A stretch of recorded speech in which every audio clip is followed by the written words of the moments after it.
Lopat tikam. Okey, ni kira lopat tikam dah masak lah. Ni macam cendol. Pandan Dan yang warna putih punya santan. Ini pula yang kita dah siap masak Okey.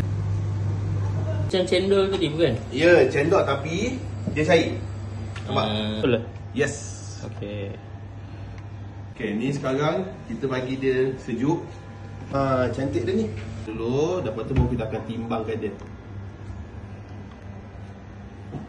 Jalan. Jangan kurang je. InsyaAllah. Lebih tak apa? Lebih tak apa, kurang jangan. 45 jam. Kita letak hiasan supaya bila nampak tu cantik. InsyaAllah sedap. Okey, inilah dia lopat tikam cendol warisan Ampang. Okey, ni dia reman dia. Okey, dia punya hijau, putih, dia keras. Okey, lepas tu dia punya pulut kita ada gula.